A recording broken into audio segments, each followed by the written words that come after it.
আমি আপনাদেরকে একটা ছোট্ট কারগুজারি শোনাই, আপনাদের দিল কেঁদে দিবে। 2016 সালের ঘটনা। তখন ঢাকায় মোহাম্মদপুর আমি খতমে তারাবির জন্য 2 জন হাফেজ নিয়োগ দেওয়া হবে কেন্দ্রীয় মসজিদে। অনেক হাফেজে কোরআনরা সিরিয়াল ধরেছে তারাবি পড়াবে। কার মনে না চায় এত বড় এক মসজিদে আমি যদি চান্স পাইতাম তো আমার কপালটা খুলে যেত।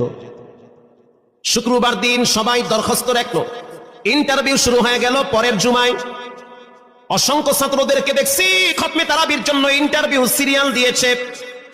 ইন দি মিন টাইমে মসজিদের বারান্দার দরওয়াজায় কে যেন নক করতেছে। খাদেম সাহেব আস্তে করে জালনা খুইলা উকি মাইরা দেখতেছে যে 2টা ছোট বাচ্চা বাহিরে দাঁড়িয়ে আছে, একেবারে অল্প বয়স। খাদেম প্রশ্ন করলো, তোমরা কারা, কেন আসছো? বলে, আমরা 2 জন আসছি খতমে তারাবির ইন্টারভিউ দেওয়ার জন্য। খাদেম সাহেব একবার পায়ের দিকে তাকায়, আবার জামার দিকে তাকায়, কারণ কথার সাথে বাহ্যিক সুরত মিলে না। অন্য অন্য ছাত্রদেরকে দেখছি কত উন্নত পোশাক পরে, গেটআপ কত সুন্দর করে ইন্টারভিউ দেওয়ার জন্য আসছে।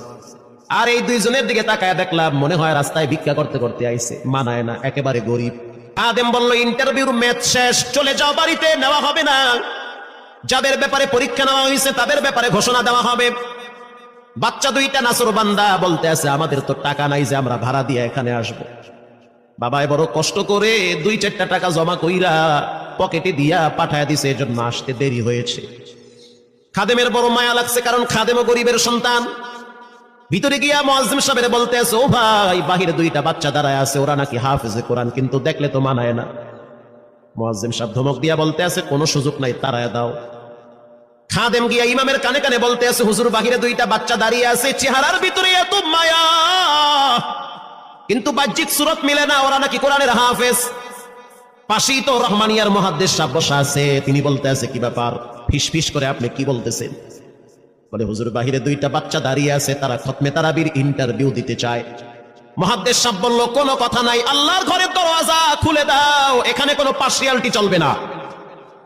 আল্লাহর ঘরের দরওয়াজা সবার জন্য খুলে দেওয়া হবে, আসতে দাও, ভিতরে বসতে দাও।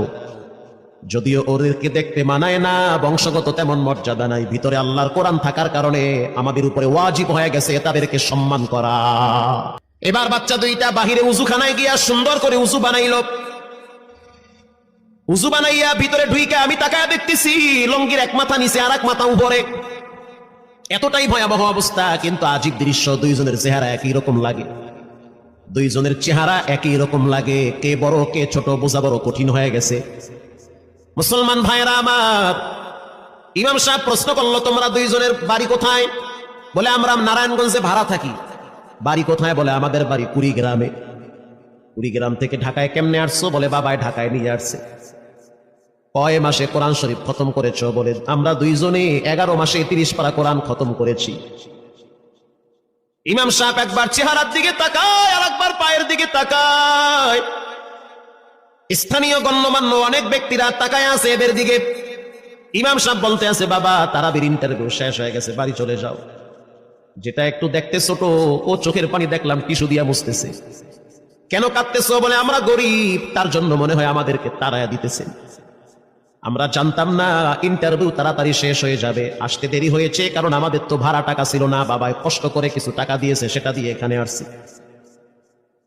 এবার মুহাদ্দিস সাহেব বলতে আছে, তাহলে একটা কাজ করো, তুমি কিছু তেলাওয়াত করে শোনাও। 2 জনেই উত্তর দিল যে, আমরা তেলাওয়াত করলে তো আর নিবেন না, আপনারা প্রশ্ন করেন, আমরা 2 জনে উত্তর দিব। আমি তো আশ্চর্য হয়ে গেলাম, জীবনে কত হাফেজ দেখছি, এরকম হাফেজ দেখি নাই। প্রশ্ন করবেন, আমি উত্তর দিব। বুঝতে পারলাম ভিতরের খবর কেউ না জানলেও একজন জানেন, তিনি হলেন কে? মুহাদ্দিস সাহেব বলতে আছে, বাবা, প্রশ্ন করব, ঠিক আছে, তোমাদের মন মতো একটু তেলাওয়াত করে শোনাও। তেলাওয়াত যদি মানসম্মত হয় তাহলে ইন্টারভিউ নিব, যদি না হয় তাহলে ছাঁটাই করে দিব। এবার ছোট যেটা সেটা তেলাওয়াত শুরু করলো সূরা তাহা থেকে। তাহা মা আনজালনা আলাইকাল কুরআনা লিতাশকা। ছোট বাচ্চাটা তেলাওয়াত করলো, বড় সন্তানটাও তেলাওয়াত করলো। এবার যারা হাফেজ সাহেব ছিল তারা প্রশ্ন শুরু করলো। যেখান থেকে প্রশ্ন করে পৃষ্ঠা ঠেকায়া দেয়, একটা জায়গায়ও আটকাইতে পারে না। এমনকি বাচ্চা 2টা এটাও বলেছে, যদি আপনাদের যদি ধৈর্য থাকে তো আমরা 2 জনে পুরা 30 পারা এখানে এক দাঁড়ানে পড়ায়া দিব। আশা করি একটাও বাঁচবে না। এত সুন্দর পড়াশোনার পরে মোতাল্লি সাহেব বলল সব বাদ, আমার কাছে এই দুইজনই পছন্দ হয়েছে। এই দুইজন রে মোতাল্লি সাহেব দাঁড়াইতে পারে না, হুইল চেহারে বসে থাকে, কাছে ডাইকা বুকের সাথে জড়ায় ধরছে আর বলতে আছে, আল্লাহ এমন একটা সন্তান যদি আমার থাকতো জীবনটা ধন্য হয়ে যেত, আমার মৃত্যুর পরে একটু হইল তারা কোরআন তেলাওয়াত করতে পারত। নিয়োগ হয়ে গেল, তারাবি শুরু হয়ে গেছে। মোহাম্মদপুর থানায় গিয়ে খবর নিয়ে দেখে অনেক পুলিশরা এই বাচ্চার পিছনে দাঁড়ায় দাঁড়ায় নামাজ পড়ে চোখের পানি ছেড়ে কেঁদেছে। শুধু তাই নয়, অনেক হিন্দু মহিলারা পর্যন্ত রাস্তায় হাঁটার সময় তেলাওয়াতের আওয়াজে দাঁড়ায় দাঁড়ায় কোরআন শ্রবণ করেছে। শুধু তাই নয়, অনেক বড় বড় ডাকাত, মাস্তান, সন্ত্রাস, কিশোর গ্যাংরা পর্যন্ত দাঁড়ায় দাঁড়ায় কোরআনের আওয়াজ শুনেছে। 17ই রমজান দেশে বদর দিবস, হাজার হাজার মুসল্লি দাঁড়িয়ে আছি। ইমাম সাহেব জানে না যে এরা দুইজনে আপন মায়ের পেটের ভাই হয়, এটা ইমামের জানা নাই। দুইজনে তারাবি চলতে আছে, চমৎকার পড়া, পিছনে শত শত মাওলানা মুফতি দাঁড়ায় থাকে। মনে হইতেছে তেলাওয়াতের আওয়াজে আর এক জগতে হারিয়ে যায়, এত সুন্দর পড়া। তারাবি শেষ হয়ে গেল, মুসাফা শুরু হয়ে গেল। বাচ্চা দুইটারে কেউ বুকের সাথে জড়ায়, কেউ কপালে চুমা দেয়, বলে আল্লাহর কোরআনকে চুমা দেয়। হাজার হাজার মানুষ যখন আস্তে আস্তে নামাজ শেষ করে চলে গেল, একেবারে মসজিদের পিছনে বারান্দার পরে আরো একটা বারান্দা থাকে, ওই বারান্দায় এক লোক বসে বসে গামছা দিয়া চোখের পানি মুছতেছে। কিছুক্ষণ পরে লোকটা দেওয়ালের সাথে কপালটা ঠেকায় দিয়া একেবারে অস্থির হয়ে গেল, মনে হচ্ছে তার ভিতরে কাঁপুনি শুরু হয়ে গেছে। কিছু মুসল্লি গিয়া প্রশ্ন করলো, কি হয়েছে আপনার? বলে আমার কিছুই হয় নাই। টাকা লাগবে? বলে না, টাকা লাগবে না। তাহলে আপনি কেন এখানে কাঁদতেছেন? বলে আমি এমনি কাঁদতেছি, এটা কষ্টের কান্না না, এটা খুশির কান্না। এটা কষ্টের কান্না না, এটা খুশির কান্না, আনন্দর কান্না। আল বুকা মিনাল ফারাহ, অতি সুখে মানুষ কখনো কখনো কেঁদে দেয়, চোখের পানি ছেড়ে দেয়। ইমাম সাহেব বলল, পিছনে কে? লোকটা তাকে সামনে নিয়ে আসে।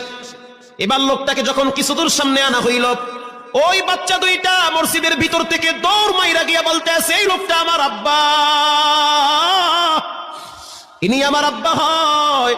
ধমক দিবেন না, রাগ করবেন না, আমার আব্বা ঢাকা শহরে রিক্সা চালায়।